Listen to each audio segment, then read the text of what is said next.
नमस्कार दोस्तों, जय भोजपुरिया समाज यादव क्रिएशन में फिर से आप सभी का स्वागत है। दोस्तों, हम बात उन्हीं की करते हैं जिनमें कोई बात होती है। आज हम बात कर रहे हैं ट्रेंडिंग स्टार खेसारी लाल यादव की। ट्रेंडिंग स्टार खेसारी लाल यादव का एक बहुत बड़ा गाना वायरल हो चुका है। गाने का नाम है तेल।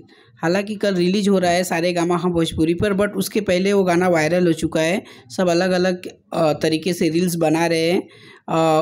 इतना विवादों के बावजूद भी काजल राघवानी जी खेसारी के गाने पे रील्स बना के अपने इंस्टाग्राम पे शेयर किए। दोस्तों मैं बता दे रहा हूँ, इसमें खेसारी जी के साथ यामिनी जी नज़र आ रही हैं डांस करते हुए। इसके राइटर हैं पवन पांडे जी और म्यूज़िक डायरेक्टर हैं शुभम SBR। हालांकि बहुत अच्छे म्यूजिक और राइटर हैं इनके।